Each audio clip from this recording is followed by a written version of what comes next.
ભારત વિકાસ પરિષદ કેશુ દ્વારા આયોજિત વાર્ષિક સાધારણ સભા તારીખ 4 એપ્રિલ 2026ના રોજ વૃંદાવન પાર્ક ગાર્ડન યુવનશ્રી હોસ્પિટલ નજીક ભવ્ય અને સ્નેહસભર માહોલમાં યોજાઈ. કાર્યક્રમની શરૂઆત દીપ પ્રાગટ્ય સાથે કરવામાં આવી. ત્યારબાદ વંદે માતરમનું ગાન કરી દેશભક્તિનો સુંદર માહોલ સર્જાયો. સભામાં ગત વર્ષ દરમિયાન યોજાયેલ વિવિધ સામાજિક અને સેવાકીય પ્રવૃત્તિઓની વિસ્તૃત સમીક્ષા કરવામાં આવી અને આગામી વર્ષ માટેના આયોજન અંગે સકારાત્મક ચર્ચા થઈ. આ પ્રસંગે નવી કારોબારીની જાહેરાત કરવામાં આવી, જેમાં આરપી સોલંકીને પ્રમુખ, જીતેન્દ્ર પટેલને ઉપપ્રમુખ, નિશાન પુરોહિતને મંત્રી અને જયદીપ સોનીને ખજાનચી તરીકે નિયુક્ત કરવામાં આવ્યા.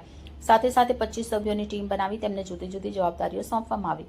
સભામાં ઉપસ્થિત સભ્ય દ્વારા સંસ્થાની કામગીરીને બિરદાવવામાં આવી અને ભવિષ્યમાં વધુ સેવા કાર્ય વધારવા માટે મહત્વપૂર્ણ સૂચન આપવામાં આવ્યા. કાર્યક્રમના અંતે તમામ સભ્યો માટે અલ્પાહારની વ્યવસ્થા સાથે સ્નેહ મિલન યોજાયું અને સમગ્ર કાર્યક્રમ આનંદમય વાતાવરણમાં પૂર્ણ થયું. રિપોર્ટર હર્ષ પડા, A to Z ન્યૂઝ.